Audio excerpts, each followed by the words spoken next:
Pessoal, é uma alegria estar com vocês, um bom dia a todos. É gostoso ver essa participação da Univesp com a área militar do Estado. Como eu comentava há pouco, o Jodas, a Berbel já conhecem de algumas reuniões anteriores, mas a Univesp já tem uma história com a área militar do Estado, quando nós desenvolvemos um trabalho que ainda está em operação junto à Defesa Civil e um trabalho feito junto à Casa Militar do governo. É uma alegria para a gente estar aqui com vocês. Talvez muitos de vocês não conheçam o que é a Univesp, não faz parte da minha fala aqui, mas é bom a gente inserir o contexto. A Univesp foi criada em 2012, julho de 2012, como a 4ª Universidade Pública de São Paulo. Ela é a primeira universidade virtual do país, embora não seja a primeira a ser criada, mas é a primeira a operar. Alguns anos antes foram criadas as universidades federais do Maranhão e de Roraima, mas nunca operaram. E a Univesp começou em 2012, criada por uma lei. Em 2014 foi o nosso primeiro vestibular. Temos em operação aí 6 cursos que compreendem as licenciaturas em Física, Química, Matemática e Biologia e 2 engenharias, Engenharia de Computação e Engenharia de Produção. Já no nosso primeiro vestibular, alguns dizem que pretensiosamente, nós lançamos mais vagas, 3.330 à época, mais vagas do que a Unicamp oferecia naquele ano. Mas o fazer educação à distância é isso, como o Coronel Reinaldo falou há pouco. Muita gente desconhece, na verdade, o que é educação à distância. Eu vou tentar, talvez não tão rapidamente quanto eu gostaria, mas vou tentar agora apresentar um pouquinho a vocês. Mas eu gostaria de deixar um resumão aí, antes de nós começarmos formalmente essa aula, a primeira aula do curso, que é para a formação de professores autores dos cursos do Sistema Militar do Estado. Eu tenho enorme alegria de participar disso, porque há 8 anos atrás, quando todo aquele nó acadêmico que tinha no sistema de formação do Sistema de Formação Militar do Estado de São Paulo, que não se viabilizava, à época o professor Vogt, que é o presidente da Univesp, né? Ele era o secretário de Ensino Superior e a gente já trabalhava com ele, e houve a possibilidade de formalizar o sistema de ensino da Polícia Militar do Estado, com todas as suas escolas formalizadas, com diplomação, coisa desse tipo. Então o nosso vínculo já tem um bom tempo. Mas o que eu gostaria de deixar como resumo para vocês: educação à distância, embora tenha esse jargão no mundo inteiro, nada mais é do que educação, tá? Mediada por tecnologia. Educação à distância tem já uma história de alguns séculos, mas o que distingue da educação formal é a mediação por tecnologia. É a possibilidade da gente levar a educação àqueles que de outra forma não poderiam, né? Não só por questões de distância, de horário, de turno e outros aspectos que até a gente vai comentar em breve, mas pela condição, muitas vezes, de que o profissional não pode sair do seu lugar por diferentes aspectos, né? É impossível, às vezes, a gente tirar. No caso de vocês, o único policial que tem uma responsabilidade numa cidadezinha pequena, não precisa nem ser Borá, algumas bem maiores, né? Nós temos um polo, um curso de engenharia em Tarumã. Normalmente a gente fala de Tarumã, o pessoal não sabe nem onde é, mas vocês talvez saibam. Bom, mas então é essa a característica. Continua e sempre é a educação. A educação sempre foi feita de 2 principais componentes: a parte teórica e a parte experimental. A educação à distância moderna não é toda, de forma nenhuma, não é toda à distância. E sim, educação mediada por tecnologia, onde os momentos presenciais devem ser os momentos nobres da educação. É aquele momento onde a gente vai poder passar a experiência do professor. Muito professor aí, mundo afora, tem medo que a educação à distância venha substituí-lo. Ao contrário, muito ao contrário. O que a gente quer é que aqueles momentos de presencialidade dos cursos sejam os momentos nobres em que ele vai agregar o valor da sua experiência profissional ao curso, ao invés de simplesmente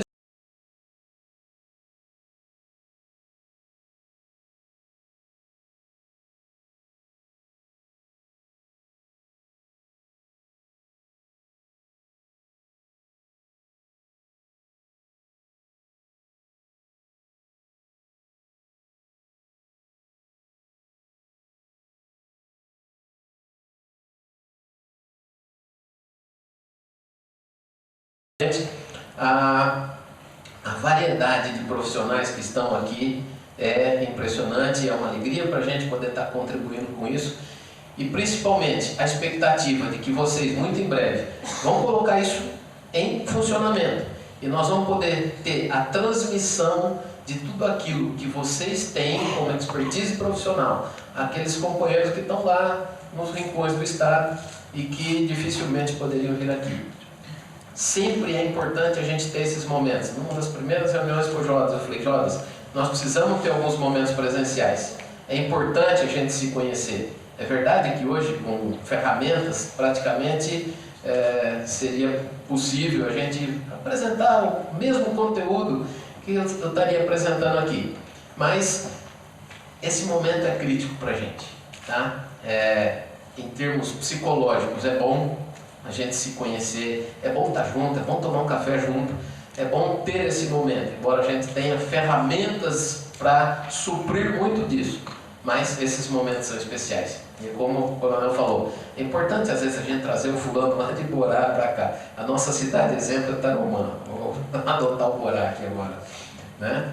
É bom tê-los juntos para saber quem somos, né? A conversa. Embora a gente tenha ferramenta tecnológica para isso. A educação à distância hoje, ela tem componentes em todas as áreas do conhecimento. Às vezes, como curiosidade, existe um doutorado em cirurgia cardíaca que tem boa parte da sua composição, nos Estados Unidos, eles têm boa parte da sua composição à distância. Hoje a gente tem ferramentas de simulação, de animação e tudo mais, em que o aluno adquire todos os conhecimentos necessários via computador, via internet, via as ferramentas que tem disponíveis. E depois, quando ele vai para os momentos práticos, na cirurgia, lá no hospital, é que ele vai ganhar a experiência da cirurgia. Lembrando que isso também não é novo. Alguns aqui, pela fisionomia, a gente vê que são bastante novos, né? Isso é legal de ver também. Em 90, na Primeira Guerra do Golfo, já houve soldados americanos operados à distância por cirurgiões que estavam nos Estados Unidos. Tá? Então nós temos já um bom período de aperfeiçoamento dessas coisas. E não é só o ensino não, é a parte prática também. Tá? Eu comentei agora há pouco com o Jotas, agora não consigo identificar mais, mas eu vi uma garota com boné do Esquadrão de Bombas, ainda brinquei, essa é perigosa. Né? É perigoso ficar perto dela, mas é só brincadeira, me desculpa quem for. Mas é importante que, ao se passar esse conhecimento, todo aquele conhecimento que for possível passar, mediante as ferramentas de comunicação, eles vão dar um lastro, uma base, mas a prática é exigível em todas as áreas do conhecimento. Tá bom? Bom, deixar um pouquinho agora dessa introdução, vamos conversar, porque falando de educação à distância, se bobear, eu atropelo a nossa equipe aqui, a quem eu agradeço muito, já foram mencionados pelo coronel, e é quem mais vai estar interagindo com vocês. Mas se deixar, eu tomo o meu tempo, o tempo deles, e provavelmente a tarde inteira de vocês, quando a gente tem que falar de educação à distância. Bom, o sensor está para cá, é claro que se a gente não liga, não vai para frente. Então, eu vou tentar falar um pouquinho com vocês sobre a EAD, né, para essa formação dos professores autores. Vocês serão os responsáveis por montar esses cursos né? E, se possível, com um certo apoio da nossa equipe também. Então, o que é educação à distância? Não é, embora eu já tenha dado uma geralzinha aqui com vocês, né? O que ela tem sido, o que ela efetivamente é, uma certa atualidade de como ela tem sido e algumas perspectivas para a educação à distância. Bem, começando pelo que ela não é. Vamos tentar tirar esse mito que às vezes a gente ouve muito, né? A educação à distância não é apenas uma plataforma.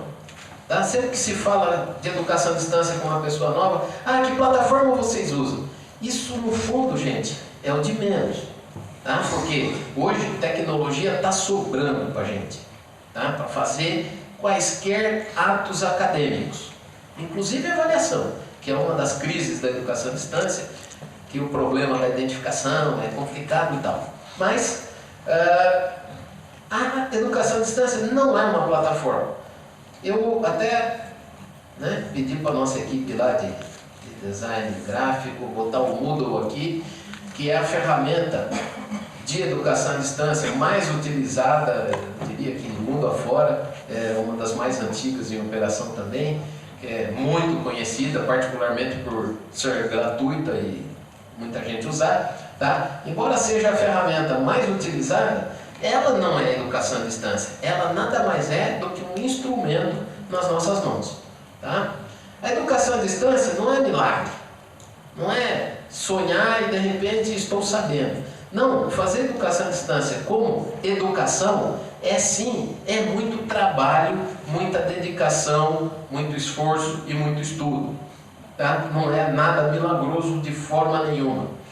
Ela também não é um ensino aligerado, ou como muita gente, mesmo na academia, né? No ensino superior, às vezes fala, aligeiramento da educação. Não, o que nós estamos fazendo é educação de mais alto grau. E também não é venda de diploma, como muita gente denuncia. E aí fica até um comentário. Existe venda de diploma? Nós sabemos que existe, né? Há pouco tempo atrás, uns 2 anos atrás, pegaram uma quadrilha lá no Mato Grosso que vendia diploma. E não era de ensino à distância, não, era do presencial mesmo, tá? Teve problemas de venda de diploma de gente que falava que era da educação à distância? Também teve. Muito mais no presencial, mas também teve na educação à distância. Agora, não é isso que vai macular o que se faz com cuidado. Tá? Então, a educação à distância também não é isso. Ela não é um instrumento apenas para o ensino técnico liberal. Esse mito ficou no Brasil, os mais antigos, e eu vejo que tem uma série daqueles, agora a outra ponta, né? Tem vários colegas que andaram pintando aqui o cabelo sobre a orelha, que se lembram de Tio Patinhas, Pato Donald, não sei o quê, que quando a gente tinha na página central, tinha propaganda do Instituto Universal Brasileiro, que ainda existe, e tem centenas de milhares de alunos, assim como o Instituto Monitor, que falava sobre como cozinhar, ensinar corte e costura, ensinar desenho artístico, técnico, rádio, televisão e tudo mais. Esse povo existe ainda, e está aí, e está cumprindo sua função social, tá? Mas a educação à distância também não é só isso, tá? E aqui agora eu vou passar para a gente poder acompanhar um pouquinho o que tem sido o histórico da educação à distância no mundo. Olha, um primeiro ponto de existência da educação à distância formal é identificado lá em 1728. Então vocês vejam que a coisa é antiga pra caramba, né? Com um curso na Gazeta de Boston que foi noticiado para ensinar hebraico, tá? Com tutoria presencial e material enviado à distância. E assim por diante. Em Berlim começaram a ensinar francês por correspondência. Em 1856, a Universidade de Londres cria o seu External System, que era essencialmente para alcançar pessoas do Império Britânico, que estava esparramado mundo afora, e levar a educação formal das escolas inglesas, né, no caso a Universidade de Londres, E com isso eles formaram muita gente. Tem 5, depois foi formada a Open University, uma derivação desse External System, tá? E além de Gandhi e o Mandela, que são 2 nomes tremendamente famosos, houve outros 5 ganhadores de prêmio Nobel que fizeram cursos à distância. Tá? Então, não é ensino de segunda classe, como muita gente fala, não, é coisa séria, coisa muito séria, formando gente muito boa. Tá? É possível fazer educação à distância de má qualidade? É, e infelizmente no Brasil nós temos gente que faz isso e que denigre quem faz isso corretamente. Mas aquele pessoal, e eu espero que todos vocês estejam dentro dessa equipe, né? Vamos fazer educação à distância séria, com qualidade, para a gente mostrar, olha, é possível isso sim, como é feito mundo afora. Agora no Brasil, nós ainda estamos tendo que mostrar isso, e já eu comento por quê. Mais alguns casos aí da Universidade de Chicago, né? Em 1892 criou a sua divisão de ensino por correspondência. Em 1922 a União Soviética começou a fazer isso também. Em 1935 no Japão. Em 1947, né, a Rádio Sorbonne, veja que até então era tudo por correspondência. Em 1947 a Rádio Sorbonne começou a operar. Em 1956 houve a criação de uma televisão para a educação no Chicago TV College. Em 69 foi criada então a Open University, que foi uma provocação daquele External System que eu comentei com vocês. Em 72 na Espanha foi criada a UNED, né, a Universidade Nacional de Educação à Distância, que é um ícone também com centenas de milhares de alunos. Em 1985 a Índia, com essa história já do External System da Universidade de Londres, depois a Open University, foi criada, é uma universidade à distância que tem da ordem de 3.300.000 alunos. Isso é dado de 2014. Tá? E em 1990 foi implantada a Rede Europeia de Educação à Distância. Então vocês veem aí, tem um perfil rápido na história mundo afora. E agora vamos ver um pouquinho do Brasil.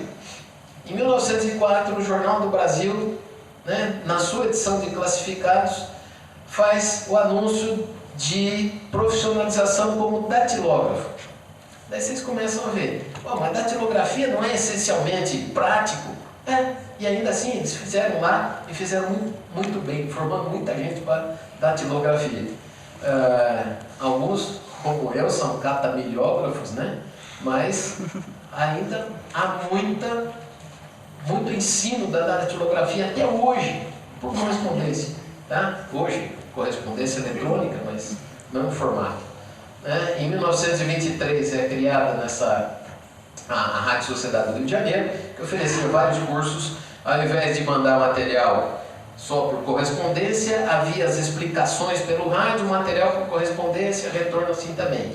Em 1939 foi criado o Instituto Radiotécnico Monitor, que hoje se chama apenas Instituto Monitor, com os cursos profissionalizantes. Na época eram concerto de rádio e televisão, radiotécnico e coisas desse tipo, que formou a grande maioria dos técnicos de televisão do Brasil inteiro até os anos 80. Muita gente da minha idade, eu inclusive, fez um ou outro curso do Instituto Monitor de Eletrônica e coisas desse tipo. E em 41, logo depois, o tão famoso Instituto Universal Brasileiro, que publicava a sua formação muito mais para o lado humano, né? No meio das revistinhas do tio Patinhas lá. Veja aqui, ó, em 47 é criada a Universidade do Ar, patrocinada pelo Senac e pelo Sesc, com cursos comerciais radiofônicos. Então aí a gente começa já a ir para o caminho da formação profissional. Em 59, a Diocese de Natal, no Rio Grande do Norte, cria as escolas radiofônicas. E aí houve a agregação do movimento de educação de base, que é um apoio que a igreja dava na região Nordeste. E isso foi significativamente usado por algum tempo lá no Norte e Nordeste. Infelizmente foi cortado, porque o grupo que liderava isso começou, no início dos anos 60, começou a dar uma certa tendência política à alfabetização de adultos e que provocou uma série de restrições com o governo que começou em 64. Mas em 67 foi criada a Fundação Padre Landel de Moura, né? Que foi, principalmente aqui, uma das grandes nomes para ensino através do rádio. Em 70, o projeto Minerva, que era um convênio entre o Ministério da Educação, a Fundação Padre Landel e a Fundação Padre Anchieta. Já a Fundação Padre Anchieta, que hoje tem uma cooperação com a Univesp significativamente grande, que é a Univesp TV, que é um canal de televisão digital aberta que nós temos, a Univesp, né? Tem esse canal em parceria com a TV Cultura e que pode ser captada não pela TV a cabo, pela TV a ar, né? Quem tem o codificador pode alcançar a Univesp TV no canal 2.2 aqui em São Paulo, o resto do estado, cada região tem o seu canal, normalmente ou é 2 ou é 10, parece que para o estado inteiro vai ser 10.2 agora, muito em breve, mas que transmite por 16 horas diárias toda a programação da Univesp, em todas as suas produções. Tá? Mais um pouquinho, 95 é implantado, e aí eu tenho que botar um carimbo tendenciosamente colocado aí, tá? Porque foi uma responsabilidade minha. Em 95 já tinha saído da Unesp, Engenharia Campus de Bauru, onde eu era professor, e vim para implantar o mestrado em informática da PUC Campinas, que praticamente foi criado ao mesmo tempo que aquele mestrado profissional à distância via teleconferência que a Federal de São Carlos fazia quase na mesma época. A gente até brincava, né, com o Vianney e outros colegas lá de São Carlos. Vamos ver quem vai ganhar essa briga, porque eles optavam pela videoconferência e a gente optava pela internet, que à época era meio incipiente ainda, mas levamos a melhor ao longo do tempo. Bom, em 96 é criada a Secretaria de Educação à Distância no MEC, uma secretaria especial, e também foi publicada a Lei de Diretrizes e Bases da Educação, onde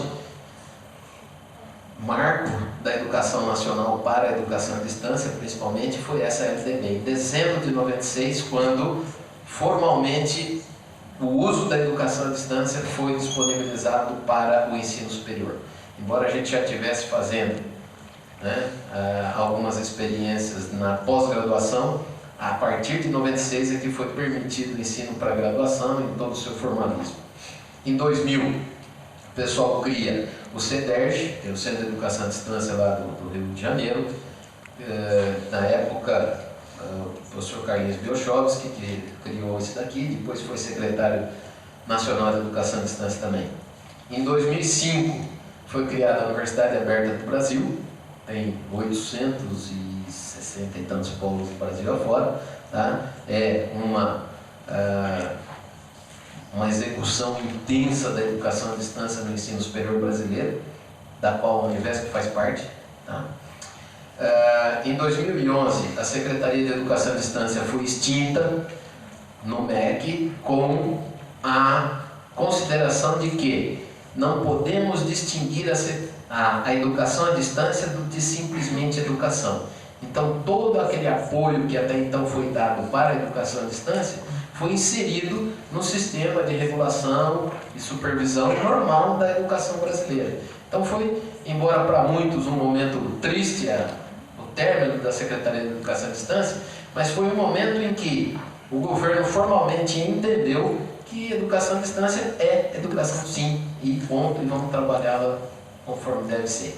E agora em 2016, março de 2016, em algum ponto aí eu coloco a data, não sei se acho que é 9, o ministro da Educação homologou a nova regulamentação para a educação à distância no Brasil. Já tinha, bem anteriormente, outras regulamentações. Essa nova foi aprovada no Conselho Nacional de Educação em dezembro de 2015 e agora em março de 2016 homologada pelo ministro da Educação, ou seja, está valendo o Brasil inteiro. Vamos em frente. Agora, como a educação à distância é, né? Muita gente acha esse slide aí um pouco agressivo, porque para o desinformado, a educação à distância nada mais é do que educação à moleza. E veja que muitos dos nossos alunos na Univesp, alguns, entraram achando que ia ser moleza. Espanaram rapidinho, né? Muito rapidamente. Por quê? Porque a educação à distância, quando bem feita, ela é intensa. Enquanto foi possível, pelo MEC, avaliar comparativamente os resultados do ENAD entre os formandos por educação à distância e os formandos presenciais, dos 15 cursos, eram 13 cursos, dos 13 cursos avaliados, 7 a educação à distância tinha levado a melhor. E daí, no bojo daquela decisão de terminar com a Secretaria de Educação à Distância e não distinguir mais a educação à distância da educação presencial, esse comparativo foi encerrado, tá? Por determinação do Ministério. Mas a educação à distância, bem feita, ela é intensa. Então, não tem essa de quem não conhece o que vem a ser educação à distância, falar que é moleza ou enganação ou coisa desse tipo. Para alguns céticos, é apenas um modismo. Tem gente que fala, isso daí vai passar, vamos começar a fazer e depois essa onda passa. Não, nós vamos mostrar números para vocês aí já. Mas para a sociedade como um todo, é um grande desafio. É a única forma da gente dar ensino para uma população que está distribuída geograficamente pelo Estado. Esse foi o principal motivo da criação da Univesp. Não tínhamos falta de universidade de qualidade, de forma nenhuma. USP, Unesp e Unicamp desempenham seu papel na forma do ensino presencial tradicional muito bem, muito bem. Agora, e quem mora em Borá, quem mora em Tarumã, quem mora em Capão Bonito, quem mora nessas cidades? A Univesp foi criada justamente para alcançar a sociedade que não pode vir aos campi das 3 universidades pelas mais variadas razões, tá? E é isso que nós vamos buscar. É um grande desafio para a sociedade, é um grande desafio para a área militar. Talvez só vocês e Bradesco estejam presentes nos 645 municípios do estado de São Paulo. Tá? Correio também, né? Correio também tem essa capilaridade para o país inteiro. E é o grande desafio. Não foi à toa que a Universidade Corporativa dos Correios foi uma das primeiras a ser criadas usando intensamente a educação à distância. Vamos em frente. Bom, o que ela é? No fundo, ela é educação mediada por tecnologia, nada mais. Que é até, por sinal, o nome que eu mais gosto. E aqui tem uma imagem, né, que é tradicional de como se imaginava a educação à distância lá no início do século passado, agora, né, no início do século passado, que era aqui, ó, no ano 2000, como é que eles imaginavam, né? Os fulaninhos na escola sentavam com um negocinho só no ouvido. Vejam que eles nem tinham a perspectiva da televisão ainda, né? Não tem óculos mostrando nada. E aqui tinha um moedor de livro que conectava a cabeça das pessoas. Isso era a ideia da educação, né, como seria no ano 2000. Infelizmente a gente não chegou a isso ainda, mas o conceito é formar conhecimento. Bom, o que a educação à distância efetivamente é? É uma possibilidade de socializar a educação. Eu coloquei o socializar ali entre aspas, porque nos últimos tempos esse termo ficou um pouco, se não desprestigiado, com um amplo espectro que pode dizer qualquer coisa, né? Mas quando a gente diz aí socializar a educação, é levar a educação àqueles que de outra forma não conseguiriam. Principalmente quem trabalha viajando, quem trabalha por turnos, quem em cidades pequenas muitas vezes não tem condições de deixar a família para ir para um grande centro estudar, onde isso implica em deixar seu emprego, ter que defender a sua subsistência numa cidade grande, implica em moradia, em alimentação, fora de casa, que são grandes despesas. Tá? Então isso é o que a gente chama do socializar. É levar a educação àqueles que de outra forma não poderiam tê-la, principalmente no ensino superior. 3.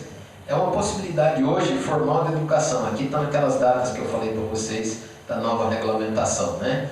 O Conselho Nacional de Educação aprovou o parecer 564 de 2015 em 10 de dezembro de 2015. Foi uma longa discussão de mais de ano e meio, não só dos membros do Conselho Nacional, como de alguns especialistas do Brasil todo, que por ano e tanto ficaram lá discutindo isso. Foi aprovado o modelo e o ministro homologou aqui no dia 10 de março, 19 dias atrás. E aqui está um extrato da definição do que é educação à distância nesse novo parecer. Tá? Chato, mas vamos ler. A educação à distância é caracterizada como modalidade educacional, então é uma modalidade de ensino, na qual a mediação didático-pedagógica no processo de ensino-aprendizagem ocorre com a utilização de meios de tecnologia de informação e comunicação. Então é aquilo que eu estava mencionando um pouco para vocês. É educação, sim, mediada por tecnologia, mas com pessoal qualificado, políticas de acesso, acompanhamento e avaliação compatíveis. Então veja, essa regulamentação cuidou de dar um perfil profissional de qualidade e de regulação também, porque esse texto todo aí tem mais de 30 páginas de regulamentação, tá? E menciona aqui, né, efetiva interação e complementariedade entre a presencialidade e a virtualidade real.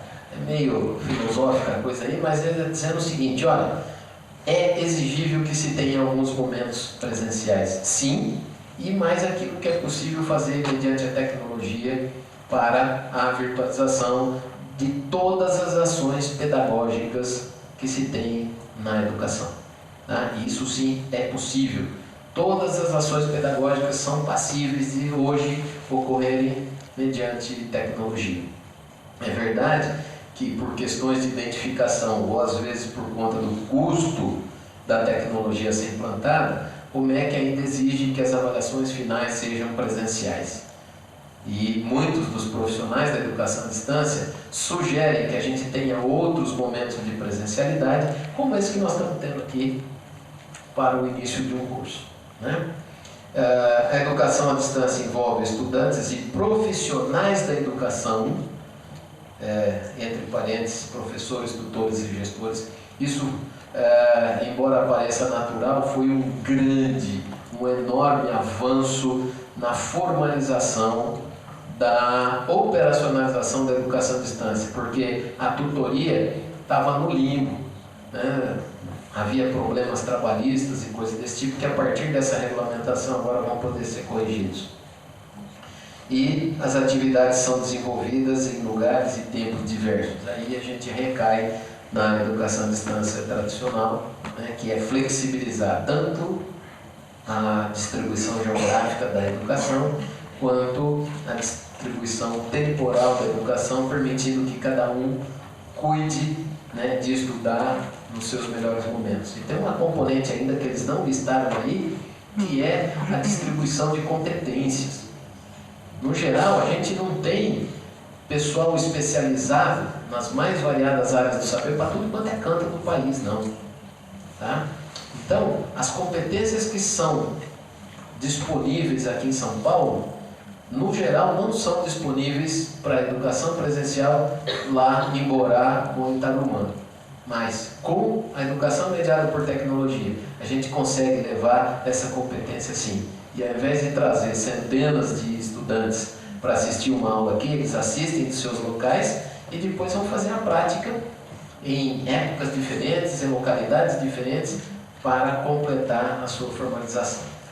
Bom, aqui aqueles números que eu prometi a vocês há pouco.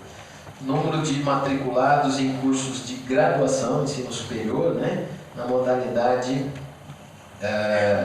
tanto presencial, que é o azul escuro, quanto à distância, o verde, sem qualquer conotação com o Palmeiras aí, que o pessoal anda meio magoado. Vejam que a educação presencial, ela tem crescido ao longo dos anos. Aqui é 2003, aqui é 2014, que são os dados compilados formalmente, os últimos dados que o MEC apresentou. Mas vocês vejam o crescimento proporcional da educação à distância em relação ao ensino presencial. Tá? Aqui, ó, 17% contra 82%. Aqui, há 10 anos atrás, era praticamente nada. Tá? Por que disso? Porque a educação à distância formalmente veio atender uma demanda social muito grande. Muito grande. Aqui uma distribuição no Brasil ainda, né?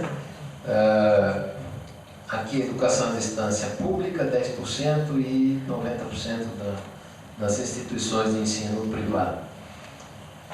Muita gente fala assim, mas isso daí veja, essa distribuição não tem qualidade. Isso é uma maldade. Tem muitas instituições privadas de ensino superior que dão curso de grande qualidade. A questão é o seguinte, a área privada tem tentado alcançar muito mais rapidamente o seu público-alvo do que as instituições públicas. Vocês vivem dentro de uma instituição pública, sabem das dificuldades que é a gente evoluir, ampliar, buscar novos horizontes, buscar novas tecnologias. Então isso daqui não é um demérito para instituições privadas, não. Existem aquelas que fazem meia boca na educação? Existe, como em todo no mundo, no presencial também, como eu já comentei. Mas, particularmente, é por conta da dificuldade da educação superior pública ser ágil. Tá? Existem outros indicadores aí que demonstram isso para a gente, que eu não trouxe aqui para vocês.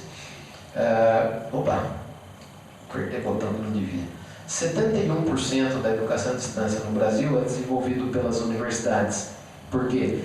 Porque elas têm uma maior agilidade para criar novos cursos, tá? Principalmente no sistema federal. E vejam que a distribuição de tipos de curso entre bacharelado, licenciatura e cursos tecnológicos está quase que equitativa. Isso mostra o quê? A demanda para a educação à distância em todas as áreas da educação superior nacional. E aqui os números dos cursos livres, tá? De matrículas em cursos livres, os não corporativos e os corporativos. Esses não corporativos aqui correspondem a cursos livres da mais variada forma. E os corporativos, como Universidade Corporativa Banco do Brasil, Universidade Corporativa dos Correios e assim por diante. Vejam, esse nosso curso aqui, quando ele for lançado no censo 2016, que geralmente a Associação Brasileira de Educação à Distância faz, nós vamos ter o número de participantes desse curso lançado aqui na lista dos não corporativos. Tá? Por que é o não corporativo? Não que não seja a corporação de vocês, é que não existe formalmente a Universidade Corporativa da Polícia Militar de São Paulo. Tá? É uma cooperação entre uma universidade e uma corporação, então é lançado como não corporativo. Bem, então agora vamos para a parte de como a educação à distância chega de lero histórico e formalismo, vamos lá. Então, como nós entendemos? Educação à distância ela é educação apenas mediada por tecnologia, meios da gente fazer as ações pedagógicas usando tecnologia como intermediário.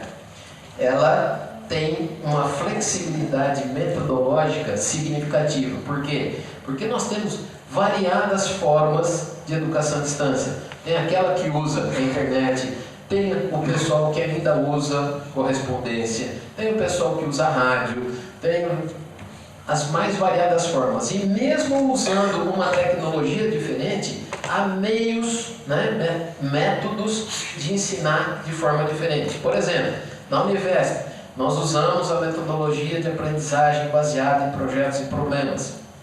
Tá? É um enfoque metodológico, não podemos dizer que é moderno, porque existe há muito tempo, mas que tem ganhado ênfase nos últimos tempos. Tá? Tem algumas instituições que fazem educação à distância com o método mais tradicional.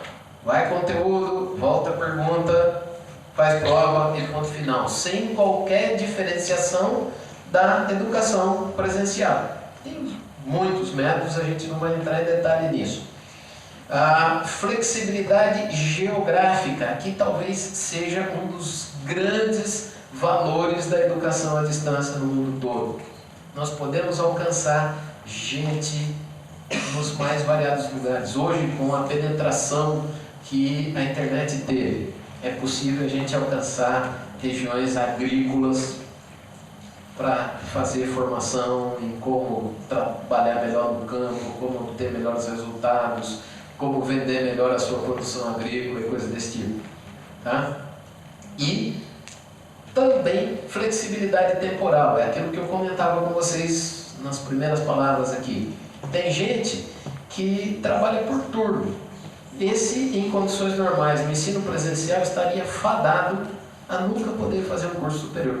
Por quê? Porque não ia conseguir a presencialidade, né, as aulas presenciais com regularidade. Ponto. É um cara que está fora do espectro do ensino superior. Ou aquele fulano que é um representante comercial que cada dia está numa cidade. Né? Então aí envolve tanto flexibilidade geográfica quanto a flexibilidade temporal. E assim por diante. Aí é um ponto essencial da educação à distância. De forma nenhuma, a educação à distância veio para substituir a educação presencial. Embora a tecnologia em si possa e deva ser usada na educação presencial, mas a educação à distância não veio substituir não, ela veio para levar a educação àqueles que de outra forma não poderiam. Tá? Esse é o principal conceito, para a gente não discriminar quem por esse ou aquele motivo, seja por trabalhar em turnos, seja por estar numa cidade que não tem uma faculdade, uma universidade, seja porque ele viaja ou quaisquer outros motivos possíveis, ele não teria condições de frequentar um ensino público superior de qualidade. Então a gente veio para suprir essa necessidade da sociedade. Bem, a concepção da educação à distância moderna, ela vem muito do que vem a ser a vida na sociedade da informação, coisa que já nas últimas décadas aí é conhecido, mas nós compilamos aí algumas características do professor na sociedade da informação, e no próximo slide vai ser o aluno na sociedade da informação. Quais são as grandes características? Isso não é só para a educação à distância, não. Deveria ser adotado para toda a educação. Primeiro, o professor passa a ter a concepção de um orientador de estudo. Isso não é minimizar o professor, de forma nenhuma. Ao contrário, é fazer com que a sua experiência profissional tenha muito mais valor do que ele simplesmente ficar passando na lousa conteúdos. Vocês vejam que eu sou velho mesmo, né? Lousa, já nem se fala mais esse termo, mas tudo bem, né? Ficar passando na lousa conteúdos que estão disponíveis em livros, na internet, onde quer que esteja a informação. O momento de participação do professor é muito mais nobre do que ficar copiando livro ou ficar copiando ficha na lousa, no quadro branco, ou até mesmo numa transparência. A informação hoje está disponível aí, é o que todo mundo fala, está aí no tio Google.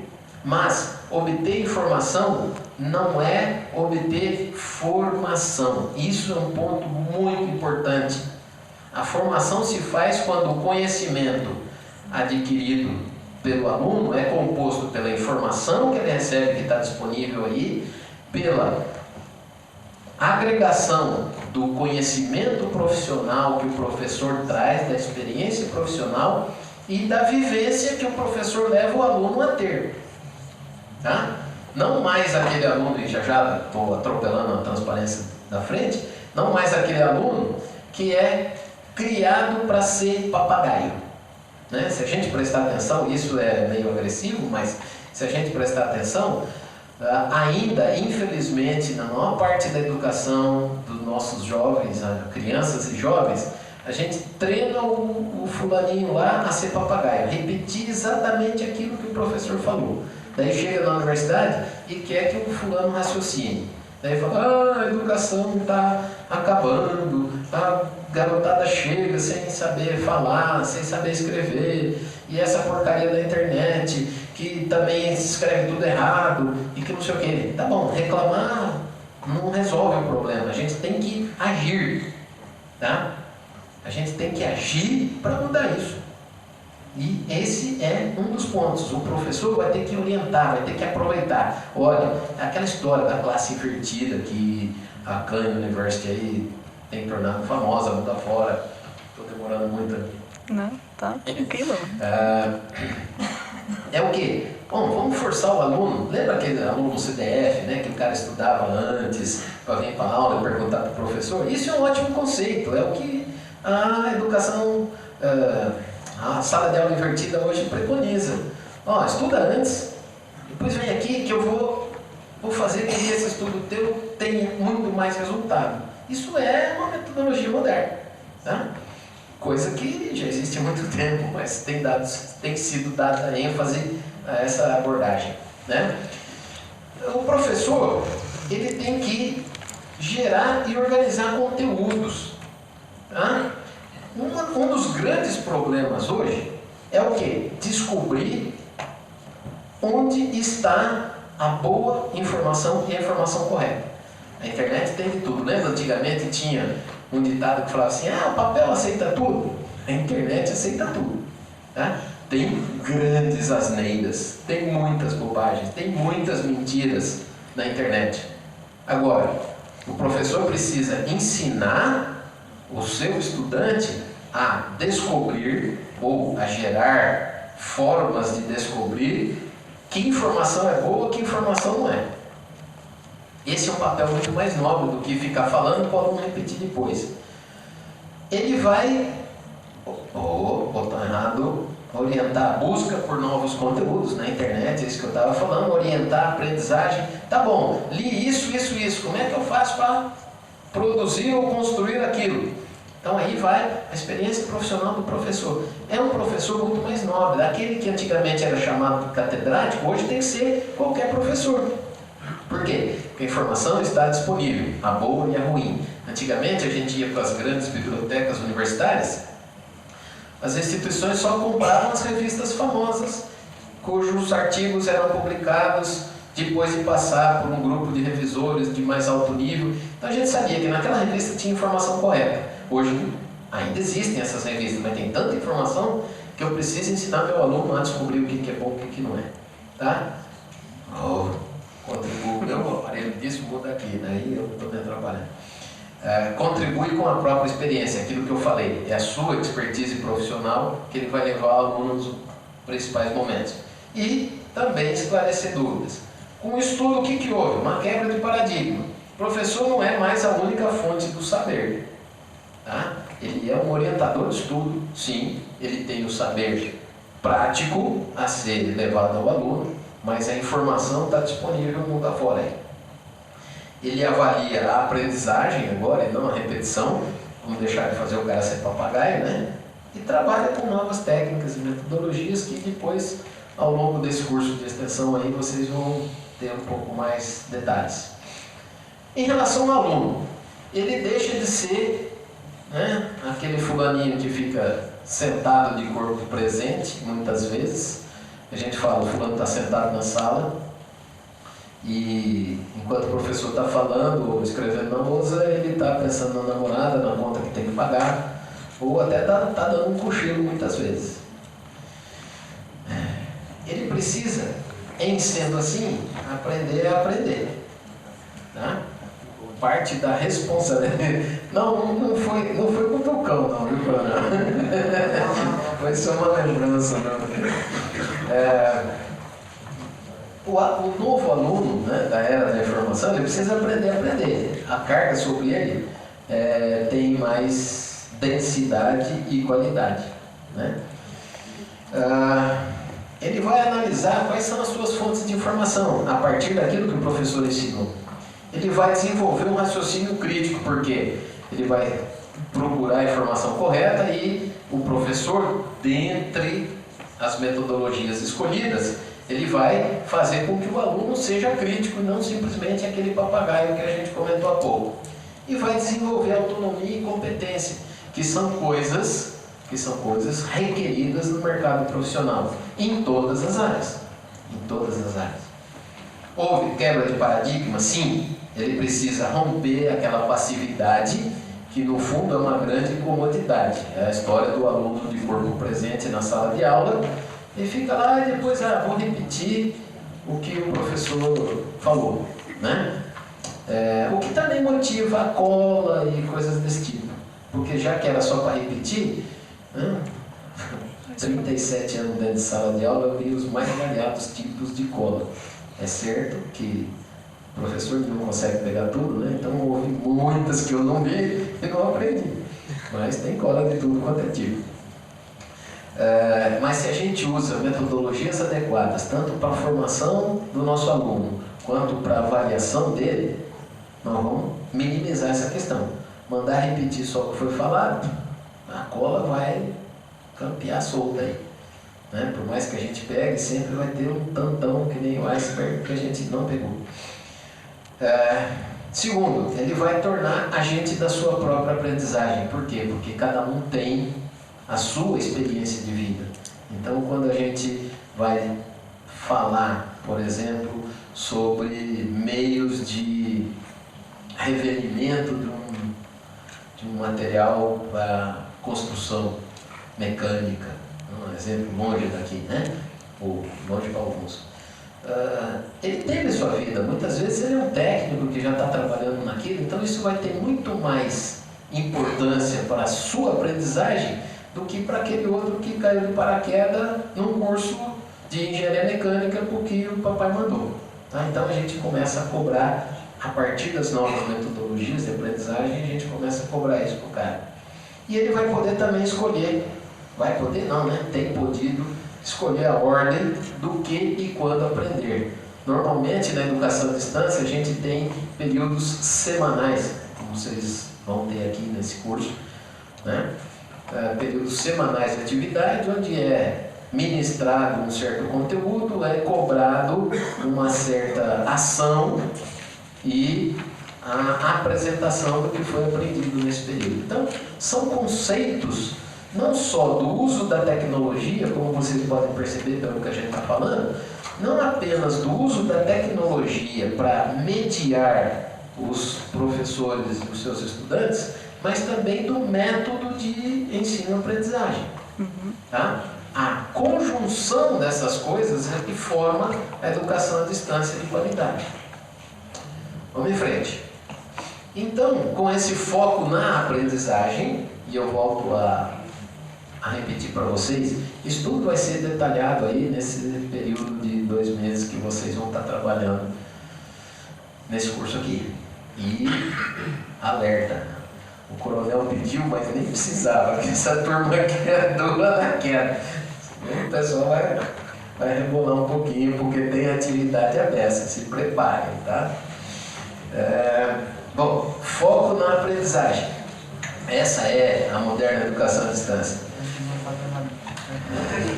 Vocês viram as goeiras já, né? Que mexeu. Vamos lá.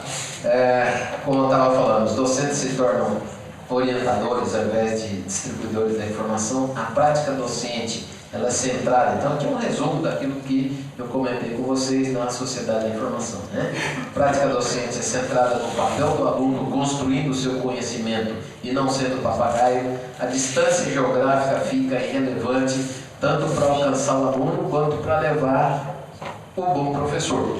Tá? Muitas vezes no ensino superior a gente tem um cara que é muito bom no dado assunto, mas ele... Tem água aí. Opa. Tem água. Água, obrigado.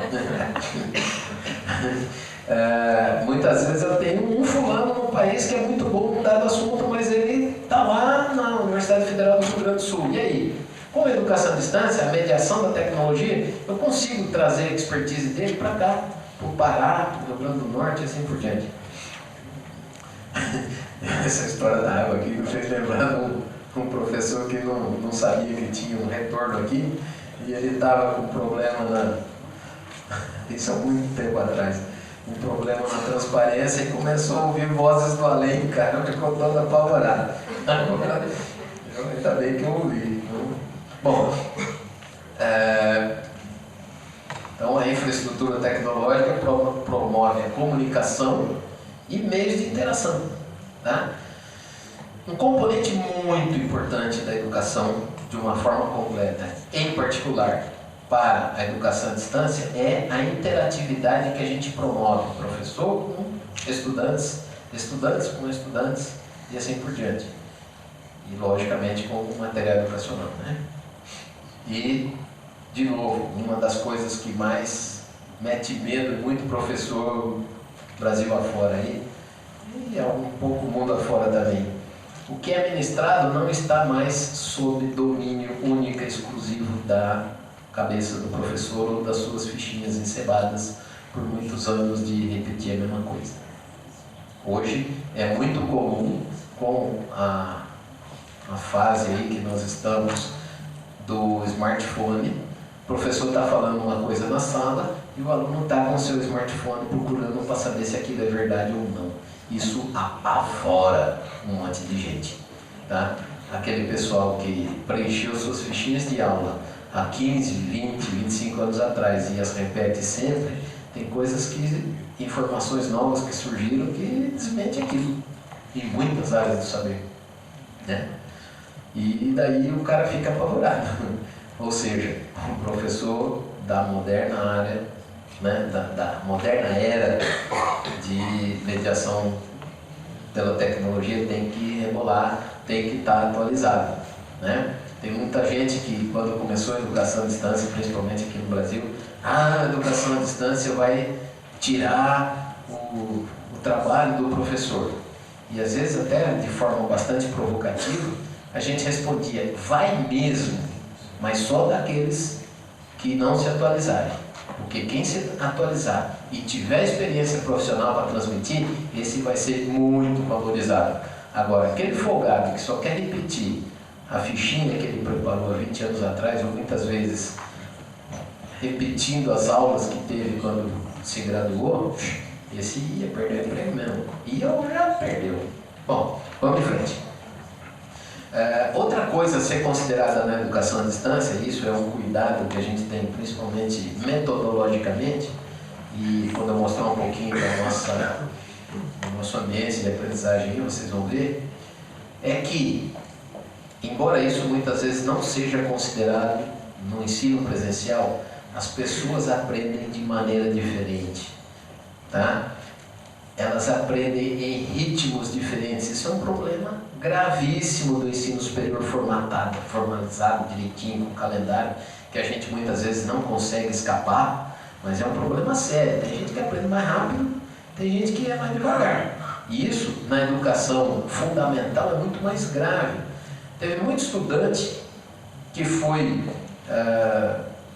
diagnosticado com aquela síndrome de déficit de atenção, não é porque o cara estava com nó na telha, não. É porque o cara era muito bom, fazia os exercícios rapidamente do que o professor tinha posto para fazer, e daí ficava lá, ao invés de ficar se coçando, ele ficava cutucando os amigos, falando na orelha de um, falando da outra, e era diagnosticado como síndrome de déficit de atenção. Então esse é um cuidado que no ensino fundamental a gente tem que ter, né? Olha, o cara que é bom e faz tudo rápido, vamos dar mais coisa, vamos permitir a ele se aprofundar naquele assunto. Tá? Isso no ensino superior também acontece. Nos nossos cursos de engenharia, de computação e produção, nós temos um cara com um doutorado naquela área. Tá? Fulano, por exemplo, fez graduação em física, depois ele fez mestrado na engenharia de materiais, fez doutorado na engenharia de materiais, mas não tem o seu registro de engenheiro, não tem seu CREA, como o povo fala, né?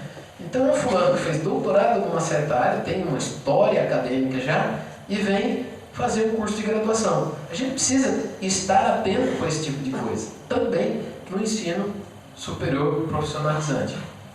Na área de vocês, muito mais, cada um tem a sua vivência e precisa ser levado em conta. Bom,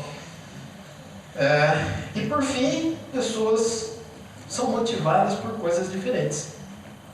Tem alguns que vibram com aquele cubo mágico lá, vibram com desafios de quebra-cabeça, coisa desse tipo. Tem outro que não pega, olha aqui, não vou perder tempo. A mesma coisa acontece com os conteúdos. Tem gente que vibra com cálculo, outros odeiam, né? Tem gente que vibra com filosofia, outros não querem ouvir falar, acham que é só lero, e assim por diante. Tá? Então são conceitos que na educação presencial tradicional a gente quase nem podia levar em conta. Com as modernas metodologias da educação à distância, já está se podendo levar em conta esse tipo de coisa e fazer com que um percentual muito maior dos nossos alunos tenham um nível de aprendizagem melhor do que antigamente. Vamos lá. Por fim, melhorias.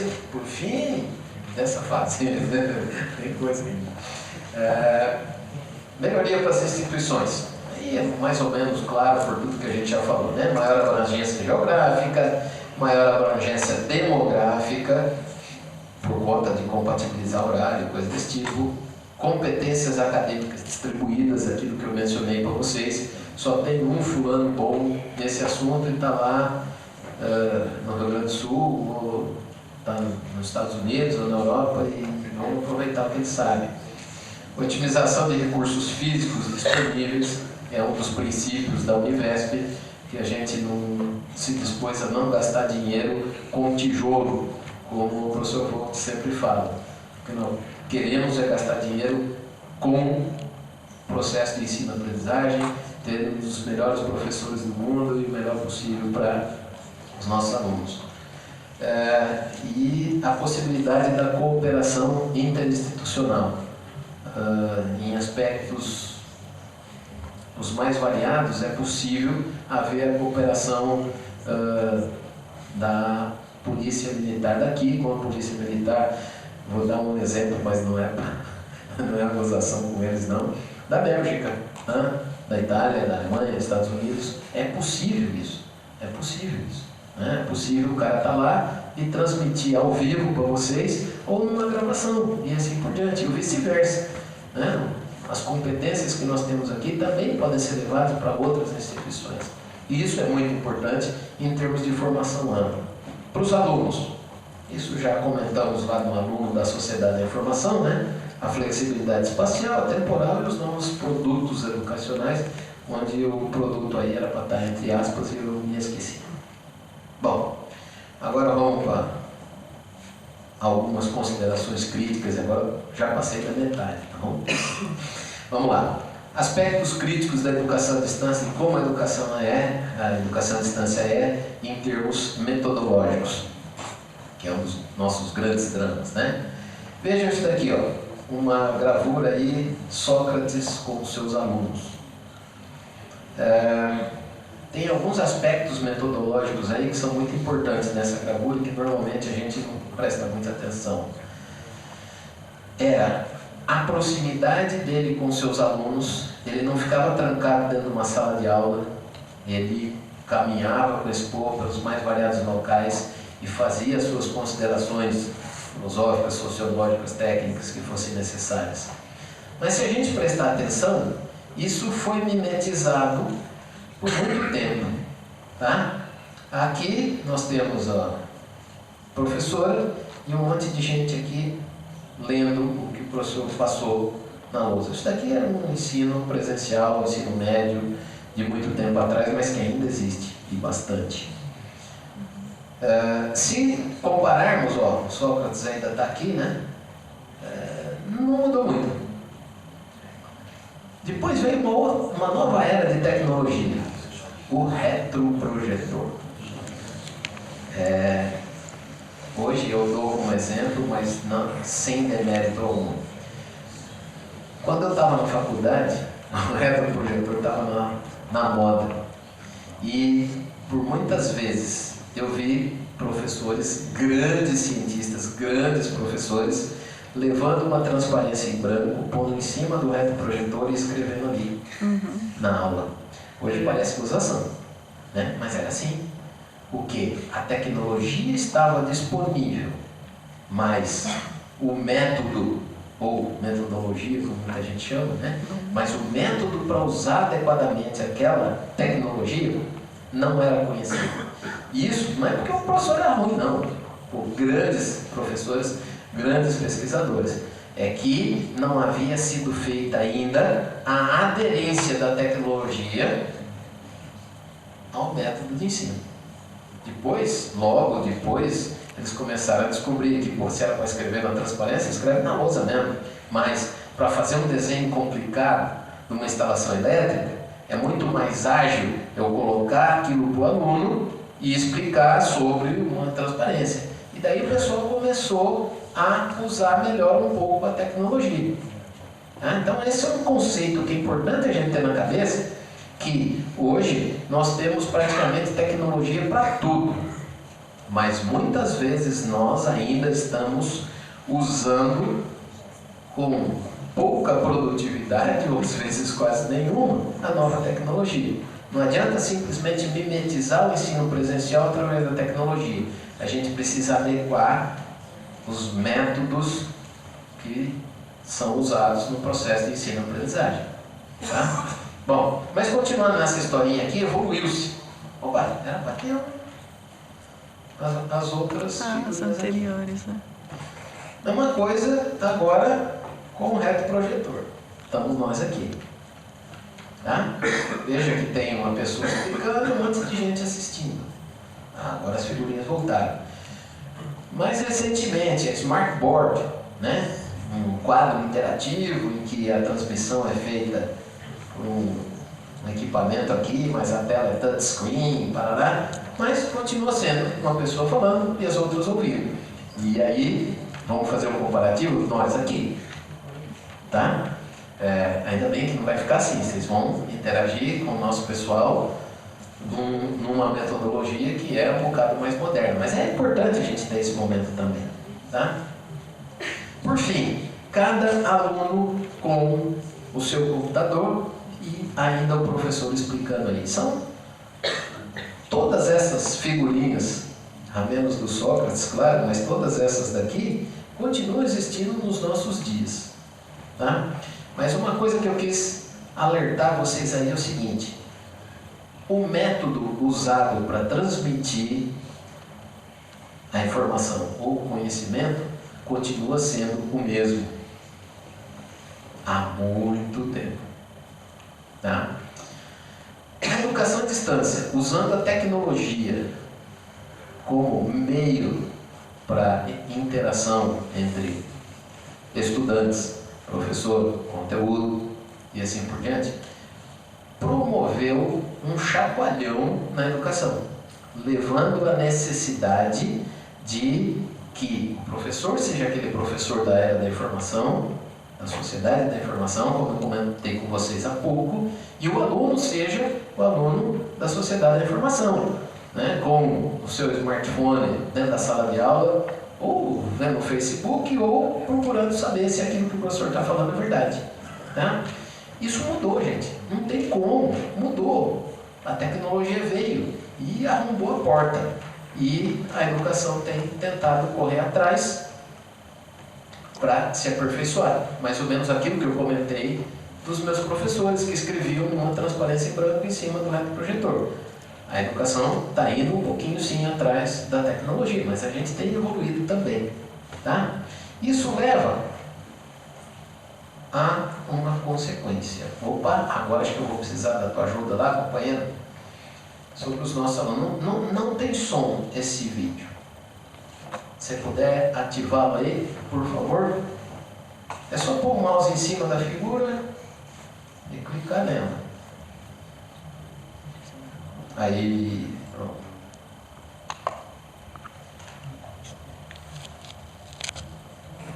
garotinho lá, destravou o iPad, foi no Fotos, está procurando o que quer.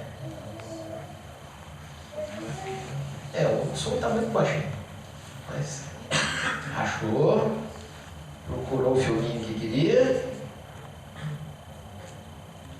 e assiste a irmãzinha no filme.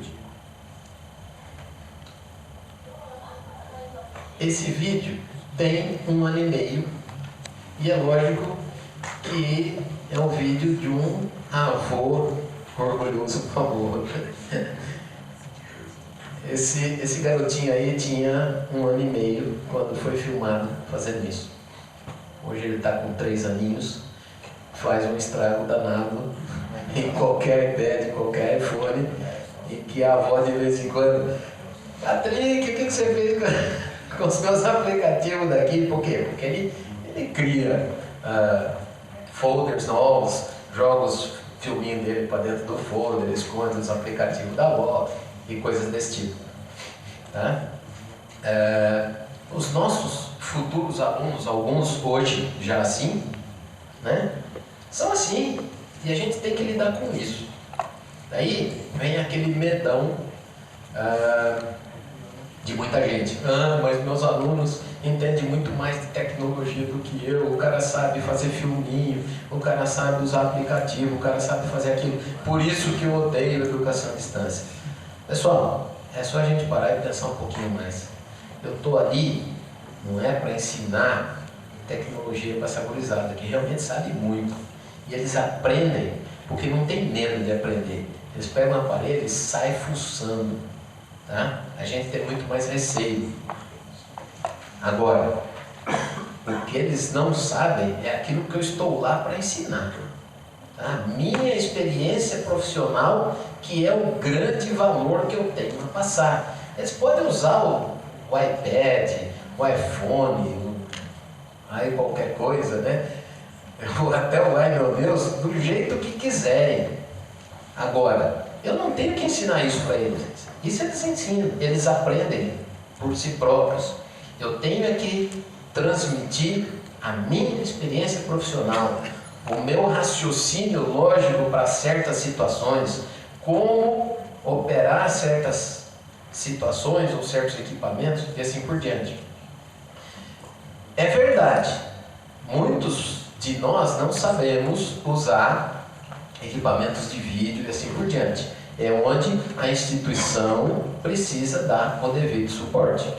Por isso nós temos o pessoal de design instrucional que nos auxilia como levar a minha experiência de forma mais adequada para os meus alunos.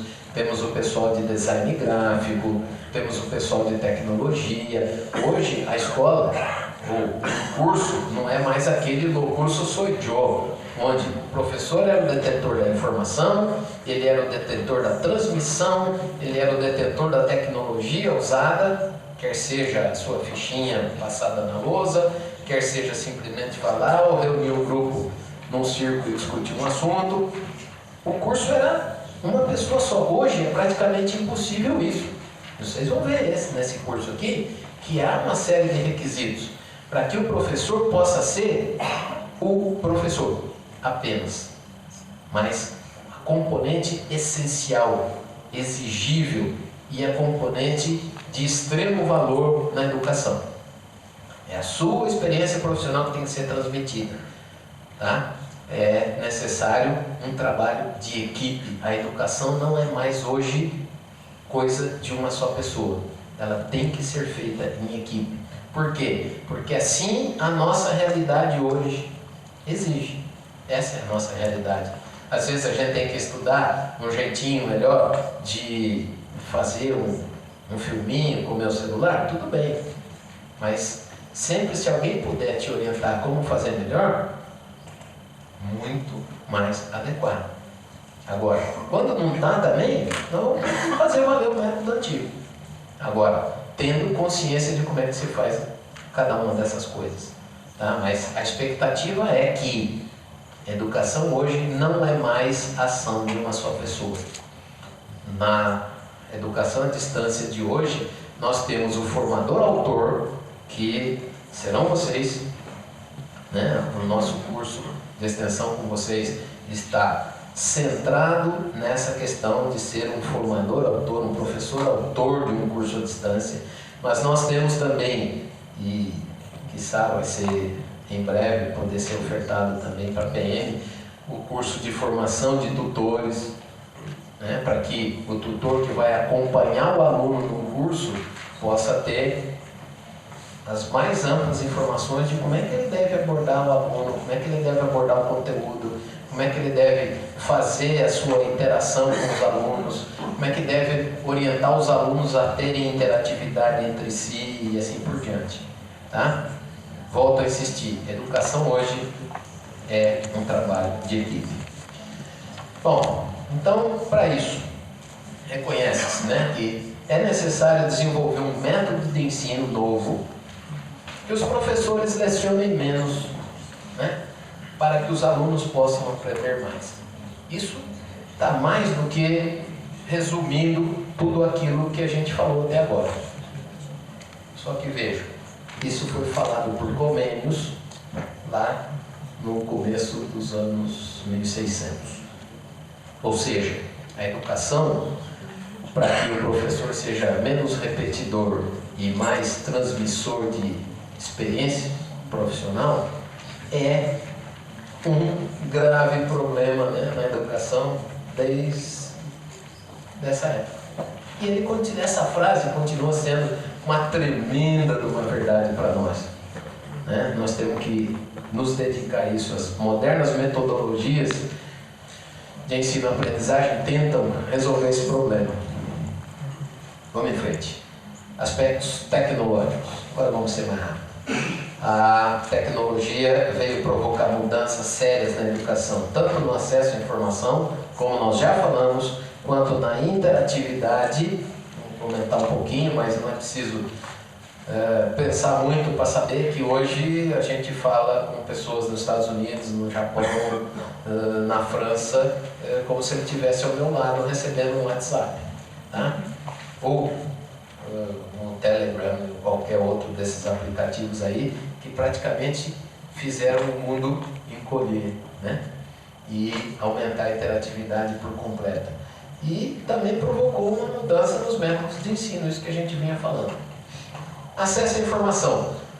Nós temos bibliotecas eletrônicas, nós temos o tio Google, nós temos as Wikipedias, os blogs, os vlogs e tudo mais. A informação está à nossa disposição, totalmente à disposição, em mecanismos diferentes. Aqui é um iPad, mas hoje tem o iPhone e coisas desse tipo, né? Cada vez mais nós temos pontos de Wi-Fi gratuitos esparramados pela cidade. Tudo bem, aqui em São Paulo, né? Em Tarumã não tem, mas cada vez mais a internet está disponível. Ou seja, a informação praticamente está à nossa disposição. E a interatividade? Bom, aí não precisa nem falar, né? Nós temos os mais variados mecanismos de interação entre pessoas, entre conteúdos e coisas desse tipo. É muito fácil a gente conversar com pessoas do mundo inteiro. E hoje já existem mecanismos de realidade virtual que levam a mente muito longe, e não a mente, as ações também. Mecanismos tecnológicos intensos, como os equipamentos de videoconferência, mas nós temos o Hangout, Skype, que nos permitem fazer, quem tem um aparelho da Apple, sem querer fazer comercial, mas dá para usar o FaceTime, que é a mesma coisa do Skype, do Hangout. Nós temos a nuvem, onde o Google Drive pode armazenar todos os nossos documentos, quaisquer tipos que sejam, e assim por diante, né? Então a interatividade ali é enorme. Eu converso com quem precisar a qualquer momento, e muitas vezes até, não diria gratuitamente, porque você já pagou o plano de internet, né? Mas uma parte das vezes sim. E os aspectos críticos acadêmicos, que aqui eu vou ser bastante rápido e lembrar dos principais desafios, que é mais ou menos um resumo de tudo isso que a gente veio falando, né? a resistência de alguns professores, quer seja por ter medo da tecnologia, ter medo do aluno buscar informação por si próprio, ou até ter medo de não conseguir interagir com o estudo, né? Muita gente tem receio, e certamente vocês aqui não, porque estão aqui justamente para a gente conversar a esse respeito, né? A dúvida de como usar a tecnologia em sala de aula. Não é prioritário para o professor ter que saber como usar a tecnologia em sala de aula. Ele tem que saber muito o que ele quer passar e como ele quer passar para os seus estudantes. E certamente alguém da instituição, ou um conhecido, ou a própria internet vão auxiliá-lo em achar como usar melhor a tecnologia. Precisa gastar tempo, é lógico, precisa aprender a usar a tecnologia. Provavelmente não vai ser ele que vai fazer, mas ele vai procurar e saber o que ele pode fazer com a tecnologia e como, qual tipo de tecnologia, qual tipo de método ele vai ter que usar para melhor transmitir aquilo que ele quer transmitir. É totalmente diferente a abordagem de um professor de cálculo e um professor de cirurgia cardíaca naquele doutorado que eu comentei com vocês, tá? Mas são abordagens distintas.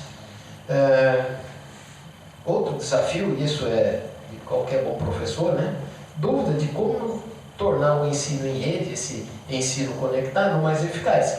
Nós estamos em plena fase de desenvolvimento das metodologias, né? Não tem nada formatado, não tem uma receita definitiva para a educação, não. A gente tem que trabalhar em cima, avaliar, reconhecer os acertos, reconhecer os erros e corrigi-los para tornar a educação cada vez melhor, né? Como aquela historinha que eu contei, que eu vivi e vi o meu professor escrevendo na transparência em branco, mas depois, logo rapidinho, depois eles aprenderam, viram que não era a questão. Melhor forma de integrar o uso dessa rede. Como que eu vou me aproveitar se eu sei que todos os meus alunos podem se comunicar instantaneamente? Posso fazer uso disso? Não posso? Como posso? Para que posso? E aí está a grande chave de quem é o bom professor. Pensar nessas variáveis e como usá-las adequadamente para que meu aluno aprenda melhor.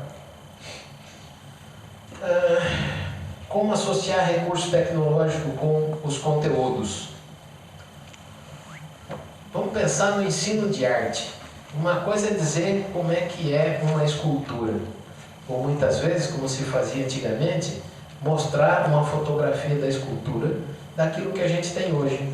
Eu posso entrar num aplicativo que me mostra em 3 dimensões, girando, e eu posso enxergar por todas as vistas possíveis a escultura. E além disso, eu posso ter em paralelo as fichas de informação, né, os conteúdos que me explicam como aquela escultura foi feita, por quem foi feita, que material ali foi usado, que técnica para esculpir e assim por diante. É lógico que a tecnologia é um bruta de um avanço assim, tá? A técnica de visualização, de simulação, os filmes hoje estão disponíveis para todo mundo. Não, o fulano vai para a rua, tem muitas escolas que para ensino de português dão atividade para o aluno, fala assim, olha, vai para a rua, vai andar e a placa que você enxergar que está escrito errado, vocês tragam para a gente discutir e ver. Quer jeito mais emocionante do que aprender português assim? Tá? Isso pode ser estendido a todas as áreas do saber. Agora, o novo professor precisa pensar, se dedicar a como usar isso tudo que a gente tem à disposição. E aquilo que ele não souber manipular, certamente pedir ajuda para alguém da instituição. Bom, isso mais ou menos a gente pode resumir como um repertório de práticas, né? Mudança do repertório de práticas, totalmente. Assim, há variados métodos de ensino usando as variadas tecnologias. É uma consequência, nós temos que lidar com isso.